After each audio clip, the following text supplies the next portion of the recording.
Hamad bin Khalifa Al Thani, the architect of modern Qatar. Part 1. A royal birth in formative years.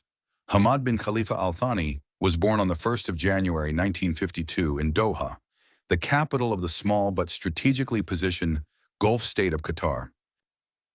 He was born into the prestigious House of Thani, Qatar's long-reigning royal family, which had established its dominance over the country in the mid-19th century and maintained a close relationship with Britain during the era of the British Protectorate. As a direct descendant of the ruling dynasty, Hamad's path in life was destined to be shaped by the responsibilities of leadership and governance. Hamad's early life was marked by personal tragedy that would profoundly influence his upbringing. His mother passed away shortly after his birth, a loss that not only left a maternal void, but also led to a significant change in his immediate guardianship. Raised by his uncle, Hamad was instilled with traditional values of duty, loyalty, and family honor from a young age. This upbringing, within the rigid and conservative context of Gulf royalty, provided both a shielded and disciplined environment for the young prince. His education began in Qatar, where he received early schooling under private tutors and within institutions designed to serve the children of the elite. However, it was soon apparent that his grooming for leadership required more than local education. The royal family, recognizing the importance of international military and diplomatic exposure, arranged for Hamad to study abroad. In 1971, at the age of 19, he graduated from the prestigious Royal Military Academy at Sandhurst in the United Kingdom. This was a significant milestone, as Sandhurst had long been a finishing school for future monarchs, military commanders, and princes from across the Commonwealth and the Arab world. Upon completing his military education, Hamad returned to Qatar with a commission as a lieutenant colonel in the Qatari armed forces. He quickly assumed a leadership role, being placed in charge of a mobile brigade, a unit that would later become known as the Hamad Brigade. His performance in this role earned him respect and paved the way for rapid advancement in military rank and stature. By 1972, at only 20 years of age, he had been promoted to the rank of general and made the chief of staff of the armed forces. This swift progression was not merely ceremonial. Hamad's early military leadership coincided with a crucial turning point in Qatar's political history. That same year, his father, Sheikh Khalifa bin Hamad Al Thani, overthrew Emir Ahmad bin Ali Al Thani in a bloodless coup and assumed power. The new regime was more centralized and technocratic, and Sheikh Khalifa appointed his son to increasingly important positions in both the military and government to consolidate power and prepare for eventual succession. In 1977, Hamad was appointed commander-in-chief of the Qatari Armed Forces with the rank of Major General. That same year, he was designated as the heir apparent to the throne, officially placing him next in line to rule the emirate. As Crown Prince, Hamad not only continued to oversee military affairs, but was also entrusted with broader responsibilities, including national planning and development. He began to serve as Qatar's Minister of Defense and led the country's Supreme Planning Council, an organization tasked with shaping the emirate's economic and social strategies for the future. Over the next 2 decades, Hamad became a central figure in the running of the country. While his father maintained control over financial matters and the ultimate levers of power, much of the operational governance, especially in matters of development, defense, and foreign policy, was handed over to the Crown Prince. This division of power would later sow the seeds of rivalry between father and son. The 1980s and early 1990s were transformative years for Hamad.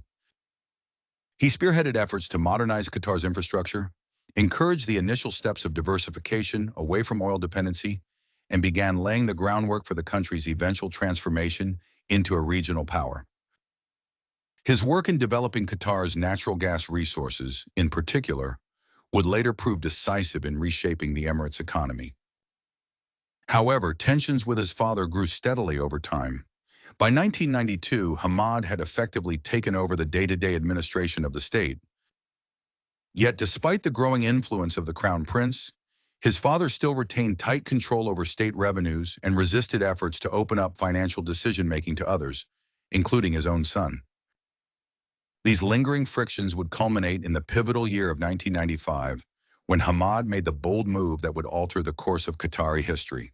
But before that dramatic moment, it is essential to understand the full scope of Hamad's preparation.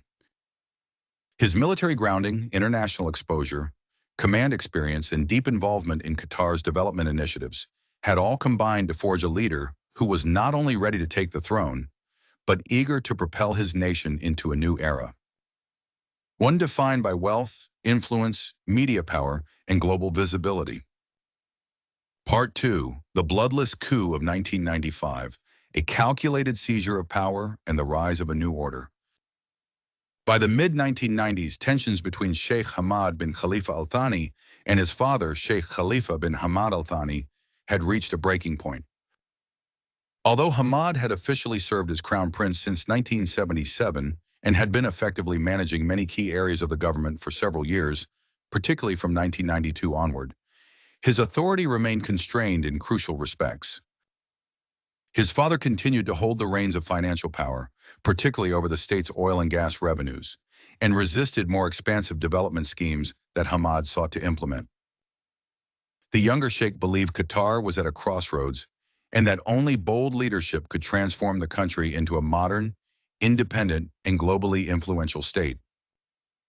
This growing divergence in vision set the stage for one of the most remarkable political events in modern Gulf history.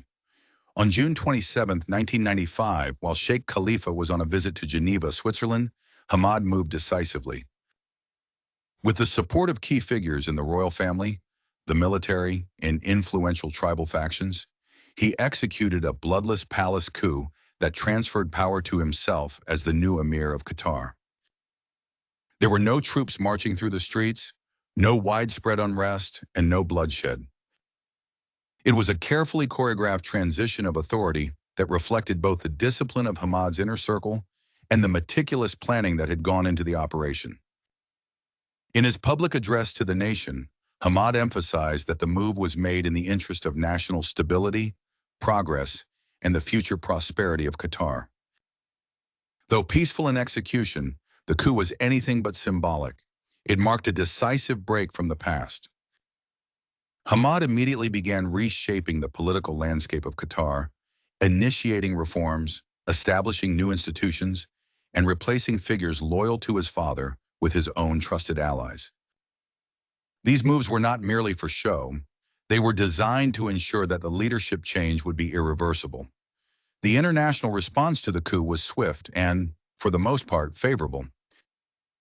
The United States and the United Kingdom, both of which had long-standing diplomatic and economic interests in the Gulf, quickly extended recognition to Hamad's new government. This endorsement was crucial in legitimizing his rule in the eyes of the global community and signaled to other regional powers that the new emir enjoyed the backing of the West. Nevertheless, not all of Qatar's neighbors welcomed the development. Hamad's father, Sheikh Khalifa, was incensed by the coup. He refused to acknowledge his son's authority and settled into a period of self-imposed exile, dividing his time between residences in France and Abu Dhabi. Though initially quiet, his resentment soon took form in a serious attempt to regain power. In February 1996, just 8 months after being deposed, a counter-coup was launched against Hamad's government. It was led by Hamad bin Jassim bin Hamad Al Thani, the former economy minister and a prominent member of the royal family. The plot aimed to unseat the new emir and restore Sheikh Khalifa to the throne. However, the attempt failed. Hamad's intelligence services and loyal military units, well prepared and alert to internal threats, quashed the rebellion before it could gain any significant traction. The failed coup led to a wave of arrests and a tightening of domestic security. What made the episode even more consequential, however, was the implication that several regional powers had supported the coup attempt behind the scenes. Intelligence sources and diplomatic cables later suggested that Saudi Arabia, the United Arab Emirates, Bahrain, and Egypt may have either financed or facilitated the plot. Whether out of loyalty to Sheikh Khalifa or concern over Hamad's more assertive and independent vision, these nations found themselves increasingly alienated from the new Qatari leadership. In response to the threat, Hamad moved to neutralize any further attempts by securing control over his father's international assets. He hired a prominent American law firm to freeze Sheikh Khalifa's bank accounts abroad, thereby cutting off the financial networks that could be used to finance a counterinsurgency. It was a shrewd and symbolic act. The son, once restricted by his father's financial dominance, had now seized full control, politically, militarily, and economically. These early challenges did not deter Hamad. Instead, they hardened his resolve and clarified his strategic vision. The lesson of 1996 was not lost on the young emir. Qatar's survival and success could no longer rely on traditional alliances or regional deference. The future lay in forging new, autonomous paths, economically, diplomatically, and militarily. Qatar would have to become a nation that could stand on its own feet, punching far above its geographic size and population. Parallel to the political developments, Hamad also elevated the profile of his second wife, Sheikha Mosa bint Nasser al-Misnad. Unlike her predecessors in the royal family, who had largely remained in the background, Sheikha Mosa was thrust into the public spotlight. Highly educated and eloquent, she became a driving force behind Qatar's education and cultural reform programs. Alongside her husband, she co-founded the Qatar Foundation in 1995, a visionary initiative dedicated to education, science, and community development. The foundation would grow to become one of the most influential institutions in the Arab world, later attracting partnerships with world-class universities and research centers. Thus, Hamad's coup was not simply a power grab, it was the beginning of a new ideological direction for Qatar. He envisioned a state that would be wealthy not just in oil and gas, but in intellectual capital, cultural influence, and soft power. He saw the media as a strategic tool and would soon use it to challenge the narratives of regional and global powers through the creation of Al Jazeera. He understood that in a region dominated by monarchies, stagnation often masqueraded as tradition, and he was determined to break that mold. In less than a year, Hamad bin Khalifa Al Thani had not only solidified his rule, but had also begun to reshape Qatar's identity. It was the dawn of a new era, driven by ambition, innovation, and the will to challenge the existing order. And it all began with a quiet, decisive moment in the summer of 1995, when a son dethroned his father and rewrote the destiny of a nation. Part 3. Consolidating Power and Building a Vision for Modern Qatar. Following his accession to power in 1995, Sheikh Hamad bin Khalifa Al Thani faced the critical task of consolidating his authority, restoring stability, and initiating the vast modernization project he had long envisioned. He was now the undisputed Emir of Qatar, but legitimacy, especially in the volatile political climate of the Gulf, depended not just on force or formality, but on performance. Hamad knew that transforming Qatar from a modest desert monarchy into a sophisticated global player would require bold moves, long-term vision, and absolute control over the instruments of state. One of the first areas where Hamad focused his energies was Qatar's vast but underdeveloped natural resource potential. He understood better than his predecessors the transformative power of Qatar's natural gas reserves. The country sat atop the third largest proven natural gas field in the world, the North Field, which it shared with Iran. Under his father, development of this resource had been limited, out of concern that rapid economic expansion might disrupt Qatari society and invite foreign interference. Hamad, by contrast, saw in it the future lifeblood of the nation. By aggressively promoting the development of liquefied natural gas, LNG infrastructure, Hamad set Qatar on a path to becoming the world's top LNG exporter. He authorized the creation of long-term export deals, invested in advanced extraction and shipping technologies, and formed joint ventures with major energy corporations from the West and East alike. By 2010, Qatar's LNG output had soared to 77 million tons per year, a dramatic leap that propelled the tiny Gulf state to the top of the global per capita income rankings. With fewer than 2 million residents and colossal energy revenue, Qatar under Hamad became the richest nation in the world on a per capita basis, with an average income of over $86,000 per person annually. But Hamad's ambitions were not limited to economic metrics. He saw wealth as a means to an end, the foundation upon which he could build a sovereign, influential, and culturally dynamic society. In 2005, he and his cousin Sheikh Hamad bin Jassim bin Jaber Al Thani, his prime minister and key political ally, founded the Qatar Investment Authority, QIA, a sovereign wealth fund charged with managing the country's immense financial surplus. Unlike other Gulf funds which invested cautiously and with little publicity, QIA made bold, high-profile acquisitions. Over the years, it accumulated assets in sectors ranging from luxury fashion and sports to banking and infrastructure. QIA's holdings included shares in Harrods, Barclays Bank, the Volkswagen Group, the Shard in London, and even prominent football clubs such as Paris Saint-Germain. This economic expansion had a dual purpose: to diversify Qatar's income sources in anticipation of the post-hydrocarbon era, and to elevate the country's visibility on the global stage. As QIA bought up iconic properties and assets across Europe, Asia, and North America, the world began to take serious notice of Qatar, not as a marginal Gulf monarchy, but as a rising power with financial might and strategic acumen. Domestically, Hamad also set out to revamp state institutions, embracing a model of controlled modernization.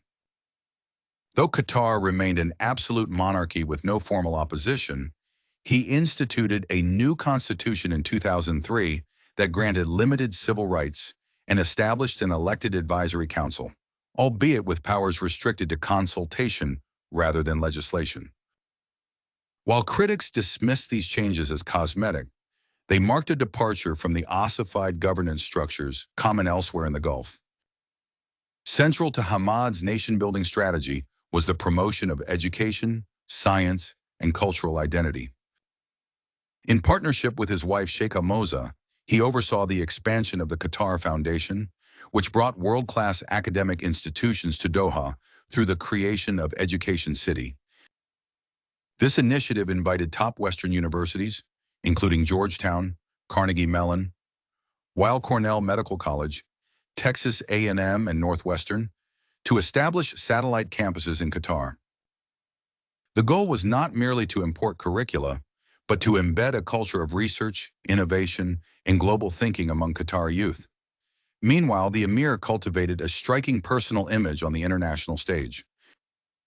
A towering figure with a deep voice and commanding presence, Sheikh Hamad combined traditional Arab values with a modernist outlook. He became a familiar figure at international forums, diplomatic summits, and sporting events. His passion for sports translated into a national strategy. Under his rule, Qatar began to host and compete in major international competitions. The 15th Asian Games in 2006 were a major success, and Doha became a regular venue for tennis, football, and athletics. His government laid the groundwork for the most ambitious sports coup of all, the winning bid to host the 2022 FIFA World Cup, the first ever to be held in the Arab world.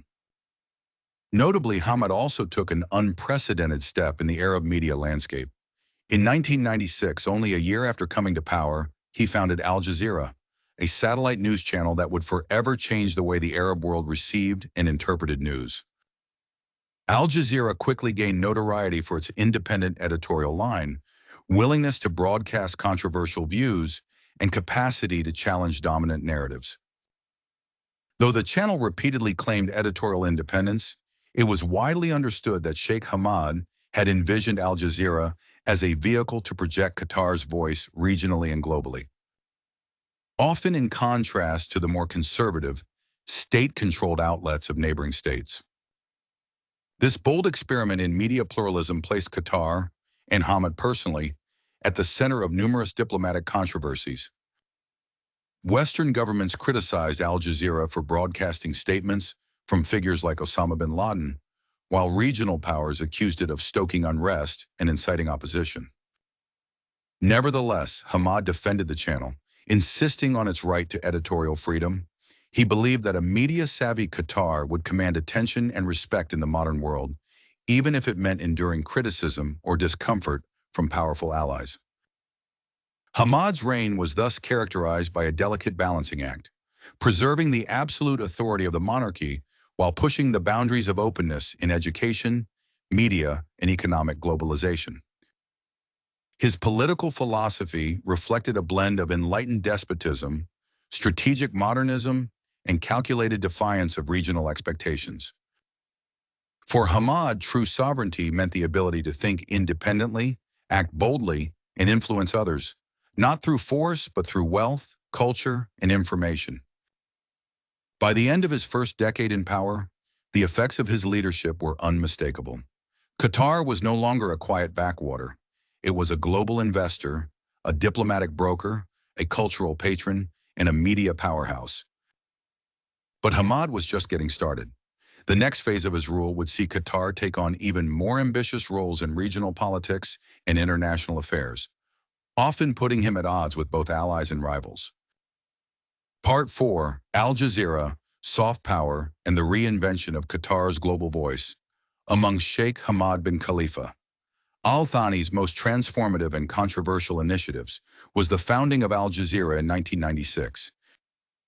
More than a television network, Al Jazeera became a cornerstone of Qatar's soft power strategy and a manifestation of Hamad's ambition to reposition his small Gulf emirate as a pivotal player in regional and global discourse.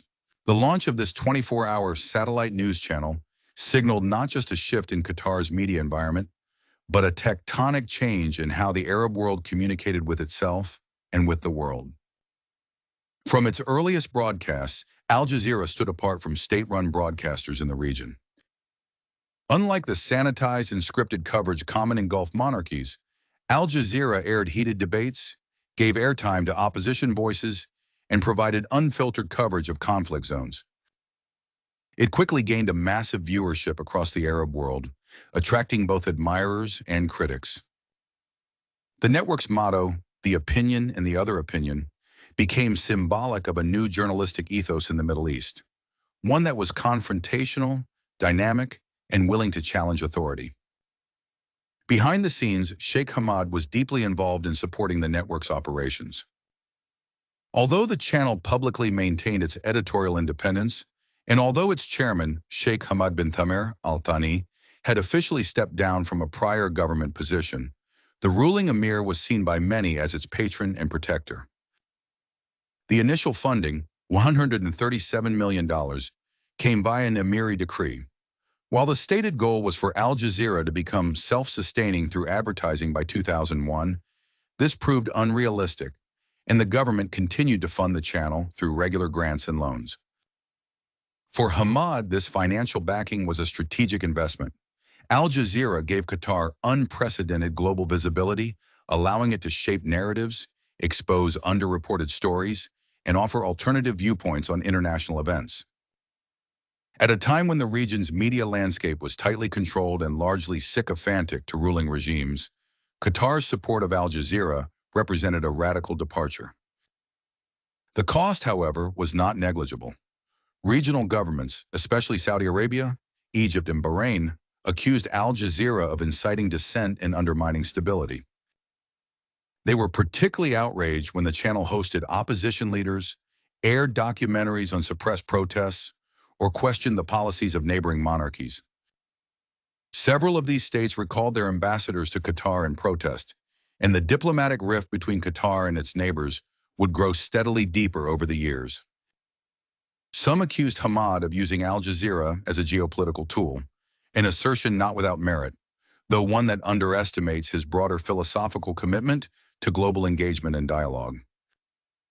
Tensions escalated even further after the September 11, 2001 attacks, when Al Jazeera aired interviews with Osama bin Laden and showed footage from inside Afghanistan. U.S. Secretary of State Colin Powell personally appealed to Sheikh Hamad to temper the channel's coverage. Western governments were incensed by what they viewed as the platforming of terrorists, while Arab autocrats accused the network of undermining their authority. Yet Hamad held firm. He defended the network's journalistic autonomy and rejected attempts to curb its independence. In a 2005 report, The Washington Post revealed that Hamad was under increasing pressure to privatize Al Jazeera, a move he resisted. In the emir's view, the channel was more than a news outlet. It was a diplomatic weapon, a source of soft power that multiplied Qatar's international influence many times over. Indeed, few countries of Qatar's size had ever achieved such outsized visibility on the world stage. In parallel with the rise of Al Jazeera, Hamad also focused on sports, culture, and education as instruments of soft power. Qatar began hosting international conferences, sports tournaments, and cultural exhibitions that drew global attention. The 2006 Asian Games, the largest sporting event ever held in the Middle East at the time, were a spectacular showcase of Qatar's wealth, organization, and ambition. Hamad, an accomplished diver and sports enthusiast, saw athletic excellence as a national project, one that could unite citizens, promote health, and project a modern image to the world. A particularly symbolic moment came in December 2010, when FIFA announced that Qatar had won the bid to host the 2022 World Cup. Beating out formidable contenders such as the United States, Japan, South Korea, and Australia, Qatar's victory was a milestone in the country's campaign to assert its place on the global map. Hamad had personally supported the bid and saw the event as more than a tournament. It was a statement of capability, confidence, and cultural pride. While critics raised questions about Qatar's climate, human rights record, and labor conditions, Hamad countered with investments in infrastructure, reforms in labor policy, and commitments to international standards. The event, he promised, would not only bring football to the Arab world, but would also serve as a catalyst for modernization and national pride. Yet even as Qatar basked in its rising prestige, Hamad never lost sight of the importance of strategic security. Recognizing the vulnerability of a small, wealthy state surrounded by larger powers, he invited foreign military forces to station themselves in Qatar. The U.S. military in particular found a reliable host in Hamad.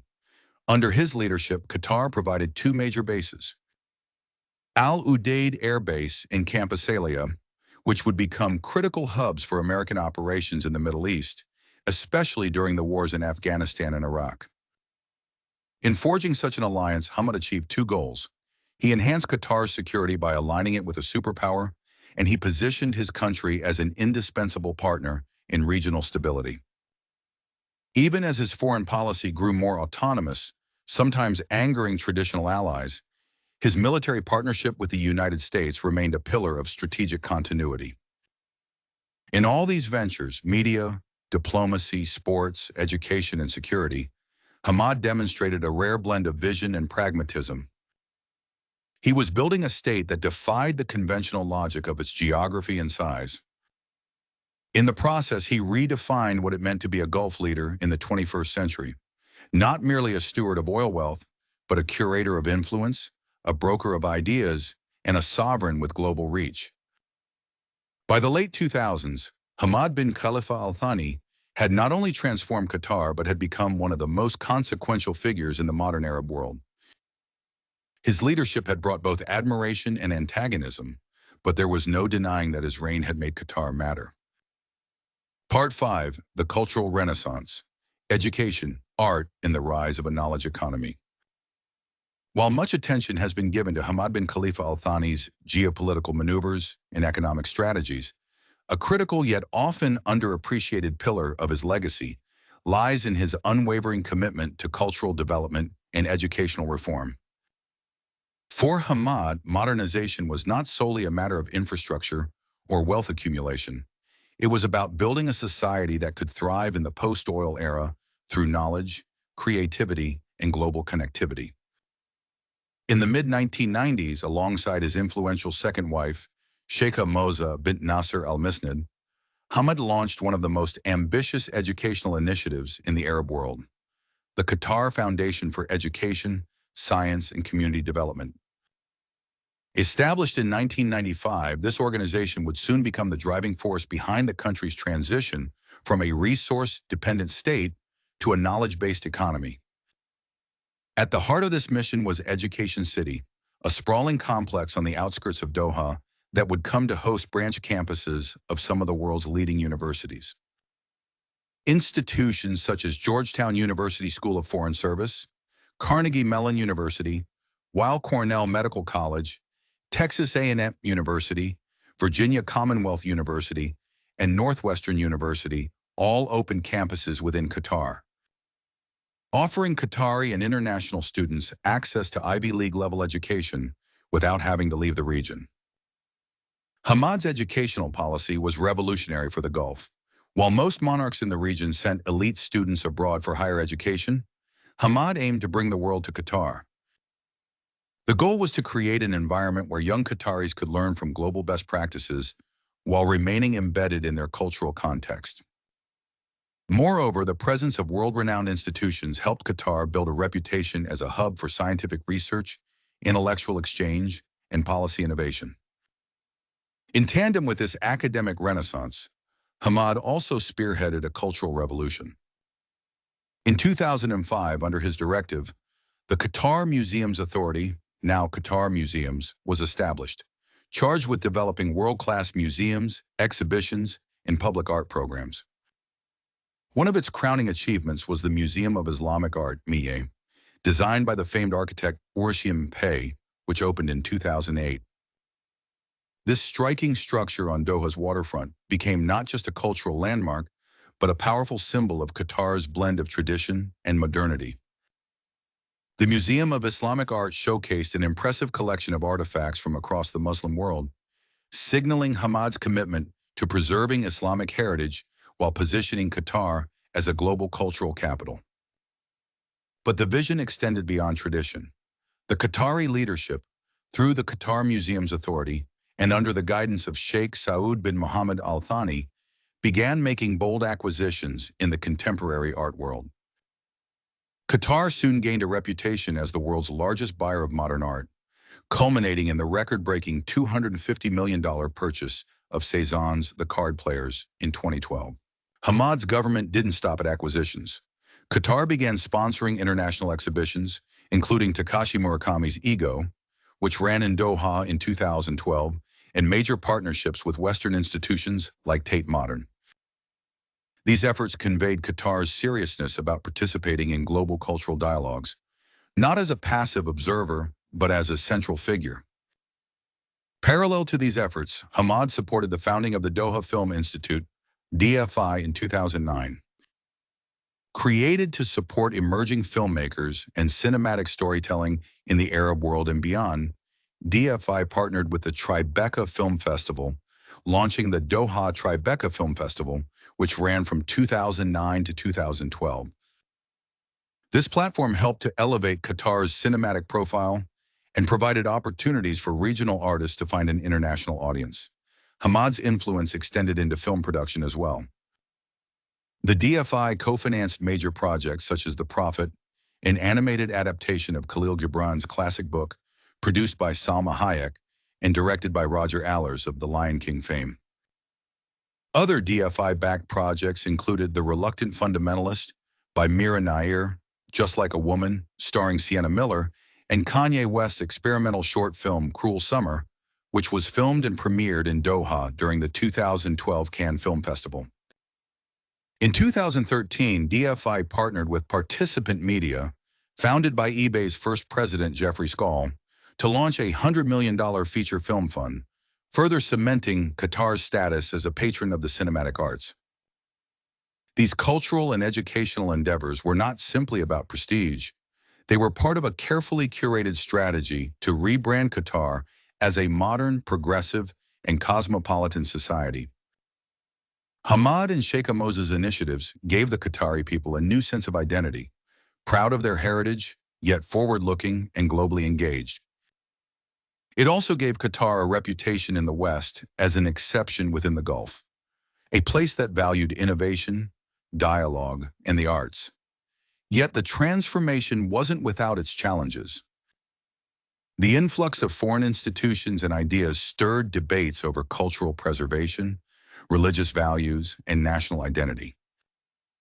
Hamad's administration was keenly aware of these sensitivities and sought to manage them through careful messaging and robust investment in national traditions alongside international initiatives. Under Hamad's guidance, the cultural sector flourished as a source of pride and influence. The emirate evolved from being an overlooked corner of the Arabian Peninsula to one of the Middle East's premier sponsors of education, arts, and film.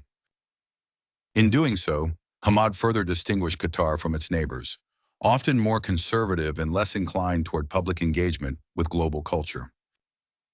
The investment in culture, like those in media and diplomacy, was another layer in the complex architecture of soft power that Hamad was meticulously constructing. For him, wealth alone could not secure Qatar's future. It was creativity, intelligence, and cultural capital that would ensure the Emirates' relevance and influence in the 21st century. Part 6. Authoritarian Stability and the Limits of Reform.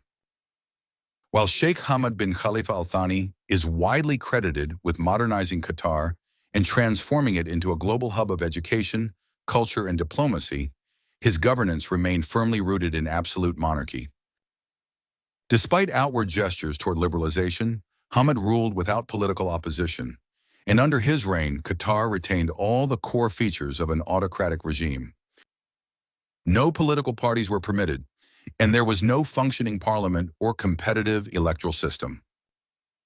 The most visible reforms came in the form of a 2003 constitution, which outlined a limited role for an advisory council and codified some civil liberties, but ultimate authority remained vested in the emir. Although the constitution theoretically promised a partially elected legislature, elections were delayed repeatedly during Hamad's reign and only held years later after his abdication. Qatar's press and media, while more open than in many neighboring countries, were still bound by self-censorship, especially on domestic matters. While Al Jazeera challenged foreign governments and regional regimes with its fearless reporting, Qatari domestic media remained cautious.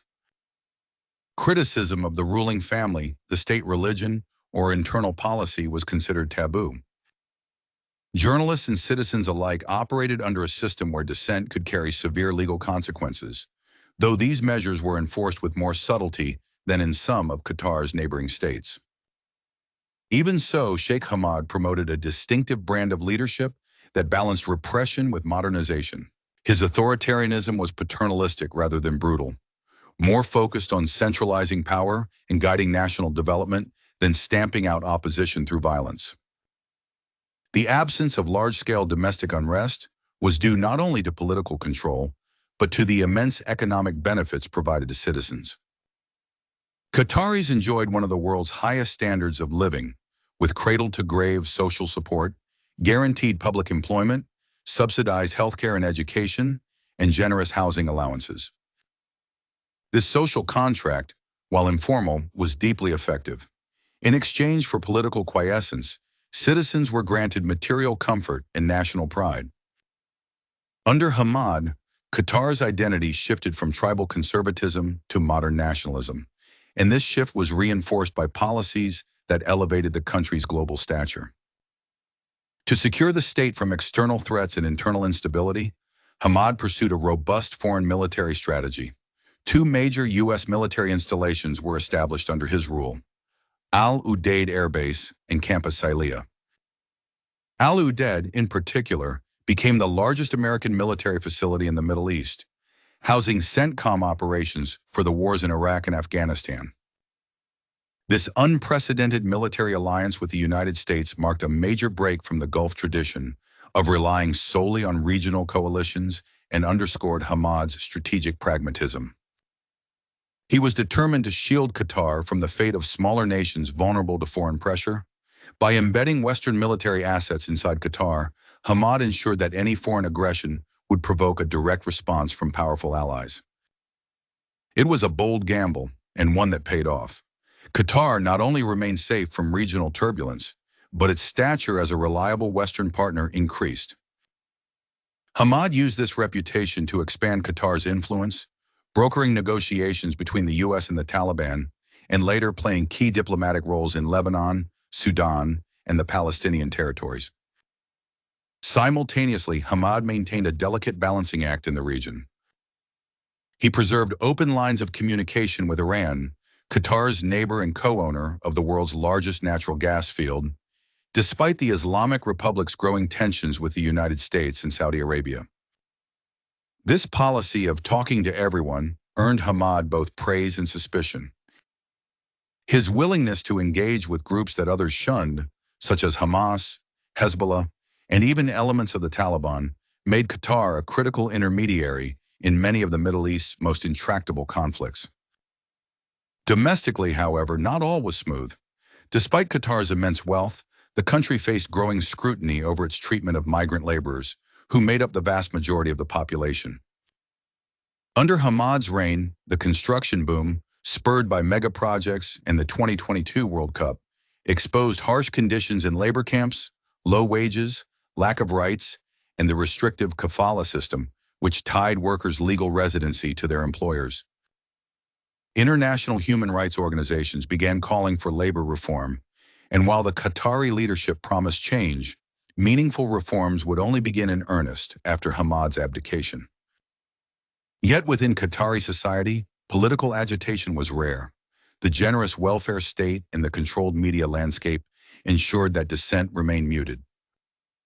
Furthermore, many Qataris, aware of the unrest spreading in other Arab countries, saw in Hamad's authoritarianism a form of stability, particularly as the Arab Spring approached in the early 2010s. Rather than repressing regional revolutionary movements, Hamad adopted a remarkably different approach. He allowed Al Jazeera to give voice to the protesters across Tunisia, Egypt, Libya, and Syria. The channel's coverage during the Arab Spring was electric, highlighting corruption, police brutality, and popular demands for dignity and justice. While other Gulf rulers condemned the uprisings, Hamad's media network amplified them. This apparent contradiction, supporting political reform abroad while limiting it at home, was central to Hamad's style. He viewed Qatar as a mediator, a sponsor of change, and a safe haven for ideas. But he also saw the monarchy as essential to Qatar's coherence and success.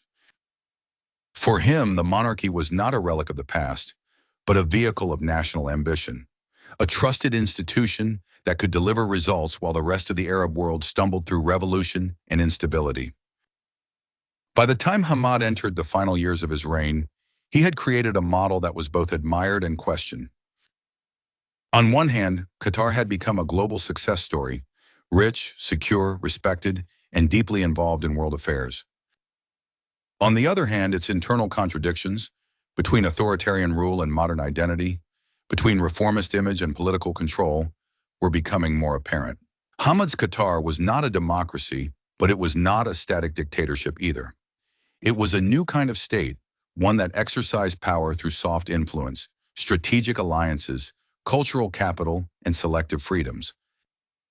And while critics questioned whether such a model could endure, Hamad had no doubt that it had transformed Qatar from obscurity to prominence.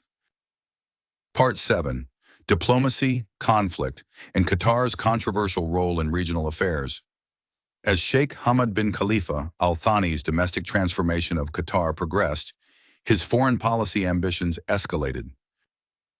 No longer content with merely ensuring Qatar's survival amid larger neighbors, Hamad sought to position his nation as a mediator, influencer, and power broker in some of the Middle East's most volatile conflicts.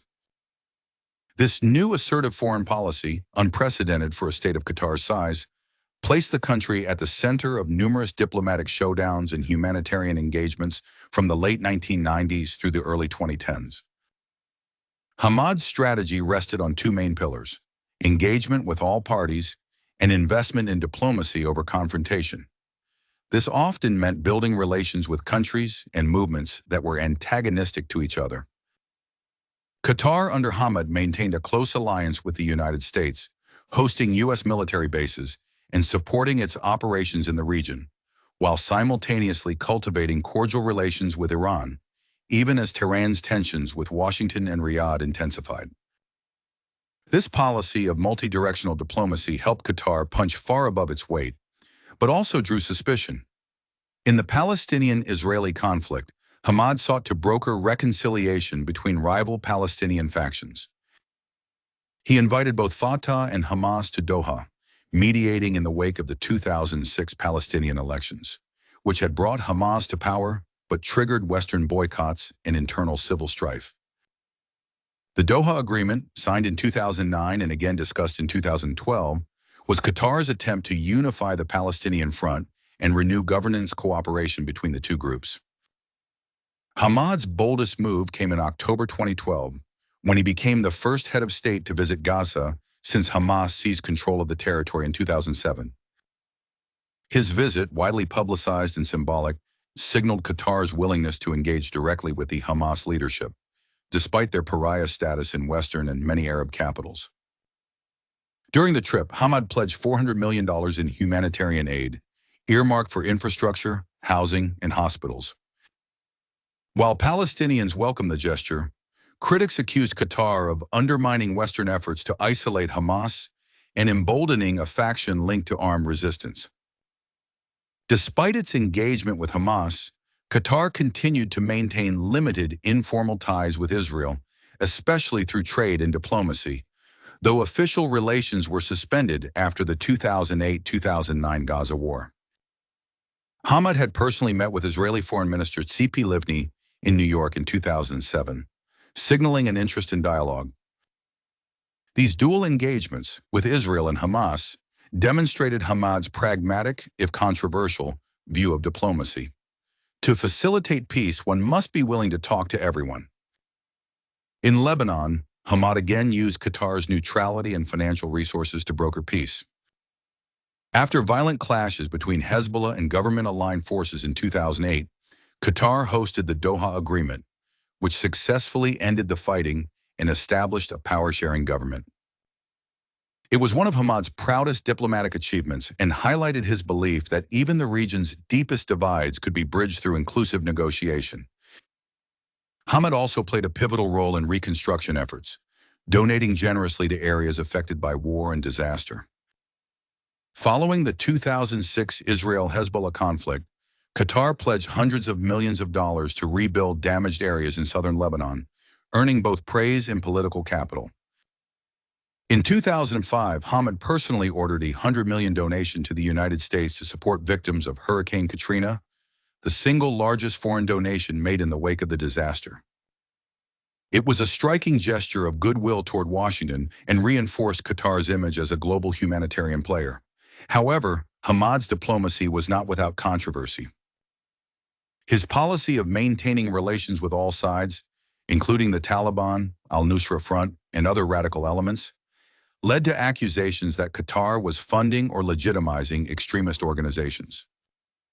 In 2012, the New York Times and other outlets alleged that Qatari funds were flowing to Islamist militias fighting in the Syrian civil war, particularly groups affiliated with al-Qaeda. While Qatar denied direct funding of terrorism, the government's hands-off approach to private fundraising and its willingness to host controversial figures drew growing international concern. Despite mounting pressure, Hamad defended Qatar's role as a neutral venue for dialogue. His argument was consistent. A mediator cannot choose sides. In his view, isolation bred extremism, while engagement created paths for moderation and resolution. This logic informed Qatar's willingness to host Taliban representatives in Doha and to support U.S. Taliban negotiations years before the eventual 2020 peace deal. In Syria, Hamad was an early and vocal supporter of the Syrian opposition against Bashar al-Assad's regime.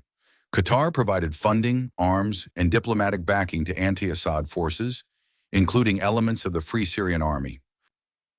While many in the Arab League hesitated to take sides, Hamad used Al Jazeera, international diplomacy, and financial resources to push for regime change in Damascus.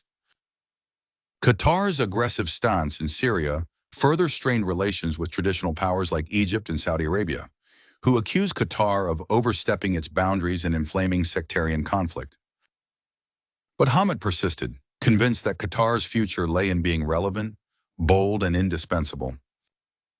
His diplomacy was not driven by ideology, but by a realist calculus.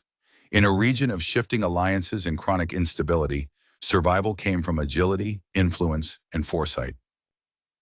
By 2013, Hamad had made Qatar a hub of negotiation and diplomacy, a country whose leaders were regularly consulted on regional matters, whose wealth was seen as both a lifeline and a tool of leverage, and whose visibility far outstripped its size.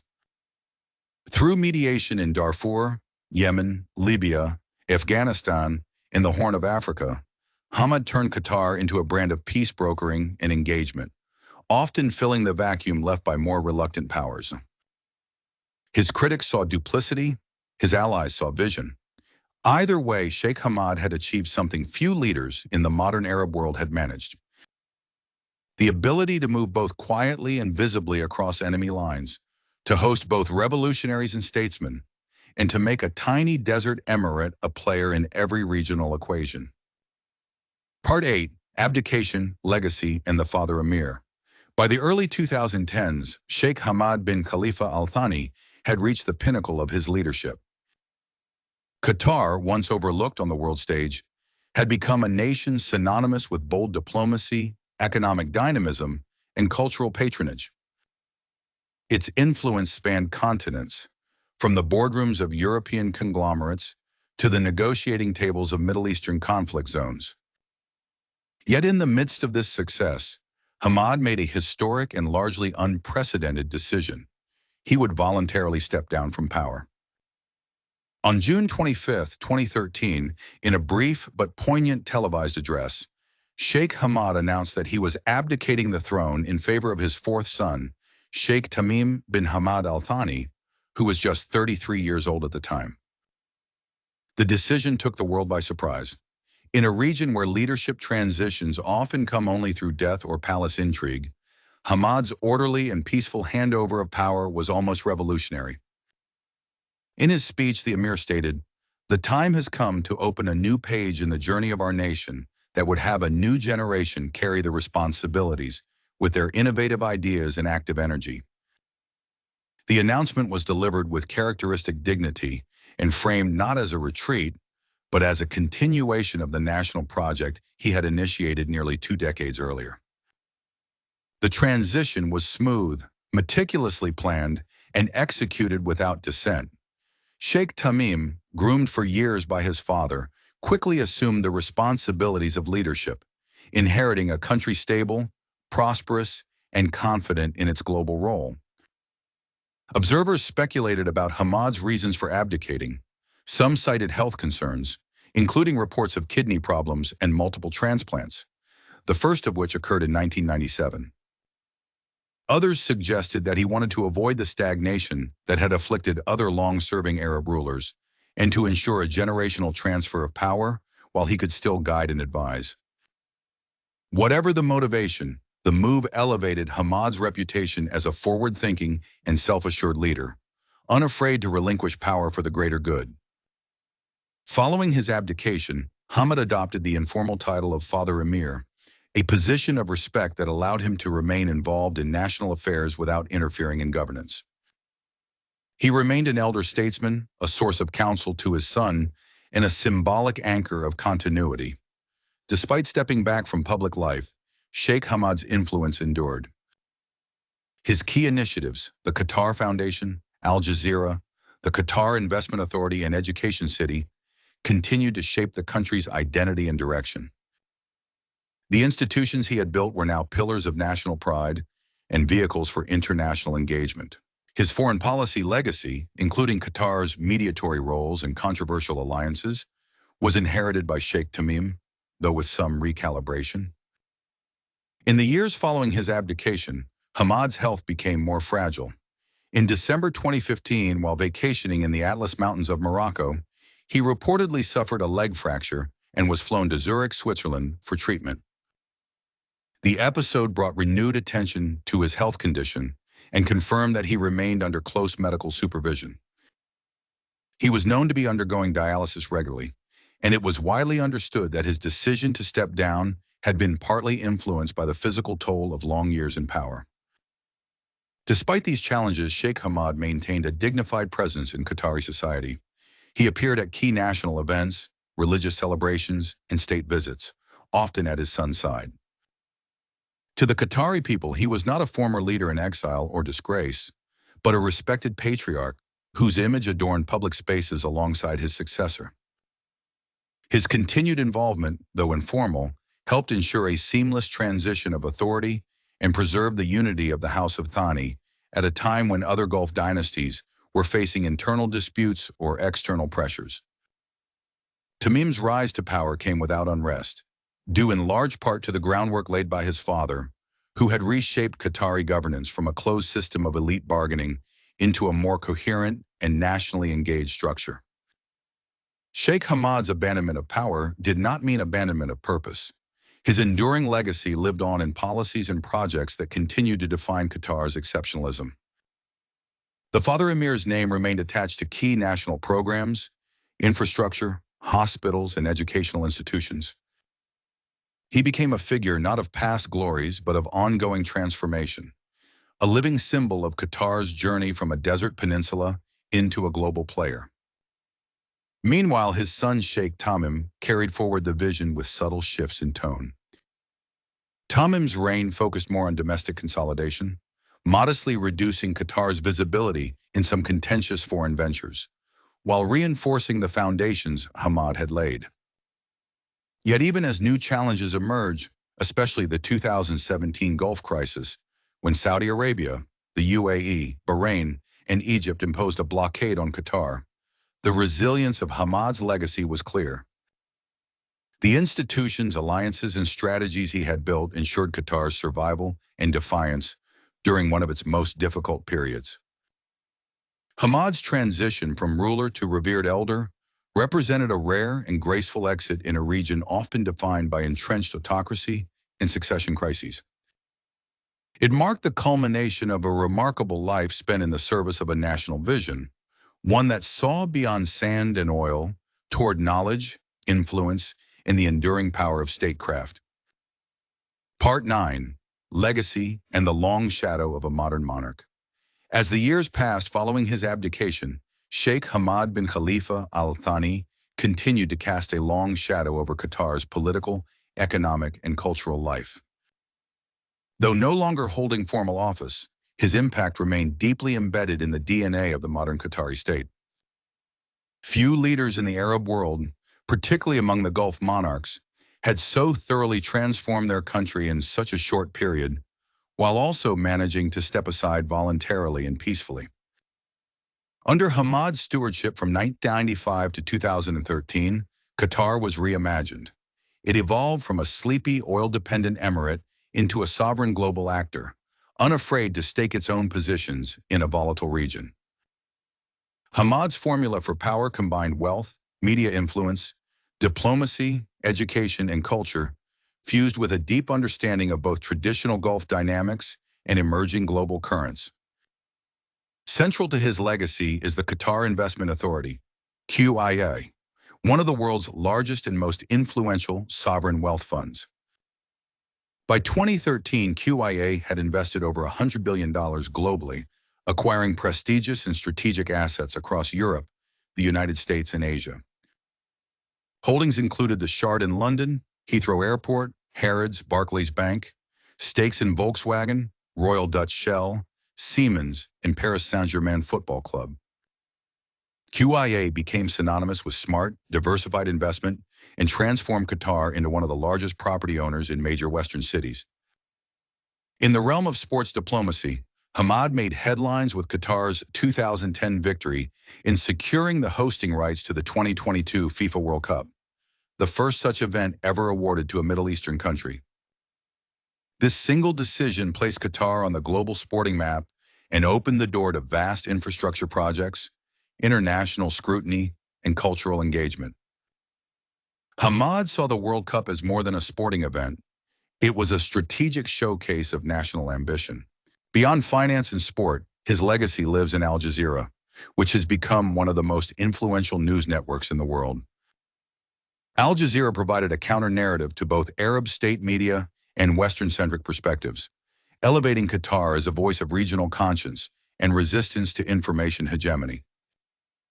Hamad's unwavering support for its editorial independence, even under pressure from the United States and Arab neighbors, cemented his image as a patron of press pluralism, at least beyond his own borders.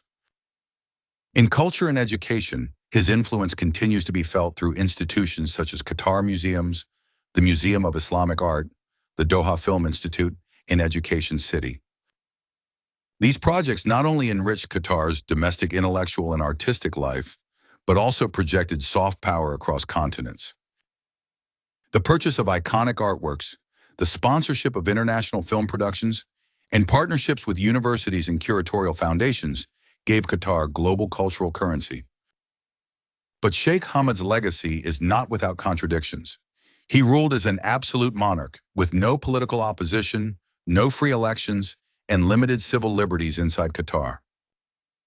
Critics point to the discrepancy between the country's international branding as a modern, open society and its domestic reality, where migrant laborers faced exploitation, press freedom was curtailed, and power remained concentrated within the ruling family.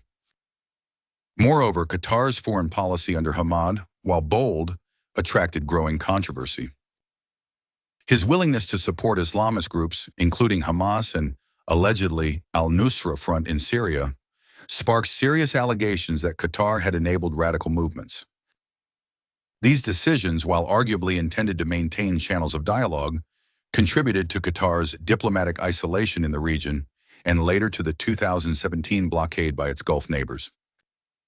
Yet the enduring structure of economic diversification, media outreach, and military alliances Hamad had established allowed Qatar to weather that crisis and arguably emerge from it more independent and resilient. In recent years, Sheikh Hamad has lived mostly out of the spotlight, residing in Qatar and occasionally appearing at national events or in meetings with global figures. His health has remained a matter of quiet concern. In addition to his 2015 leg injury in Morocco, he has undergone at least 2 kidney transplants and continues to receive treatment, including dialysis. Despite his retreat from active politics, Hamad remains widely respected across Qatari society. He is admired by many as a visionary leader, a nation builder, and a benevolent patriarch. His rule is remembered as a time of unprecedented national growth, identity formation, and self-confidence. Through the title of Father Emir, he continues to symbolize the values of renewal, modernization, and national pride. Historians and political analysts often compare Hamad to other transformational monarchs, figures like Mohammed V of Morocco, Mustafa Kemal Ataturk, or Peter the Great, who redirected the course of their nations through strategic reform from the top down. But Hamad's model was uniquely Gulf, a mixture of tribal legitimacy, shrewd international engagement, and a deep belief in the power of institutions to outlast individuals. Today, Qatar continues to benefit from the system Hamad built. His son and successor, Sheikh Tamim bin Hamad Al Thani, has inherited a country that is wealthy, stable, and globally recognized. While Tamim has subtly shifted some priorities, focusing more on domestic development and recalibrating some foreign engagements, the foundations laid by his father remain firm. In a region where leaders are often remembered for how they fall, Sheikh Hamad bin Khalifa Al Thani is remembered for how he rose and how he stepped aside. His reign reshaped not only a nation, but helped redefine what a small state could achieve in an era of global competition, media power, and strategic investment. His legacy is etched in steel, glass, gas, and knowledge, a testament to a modern monarch who dared to dream on a global scale.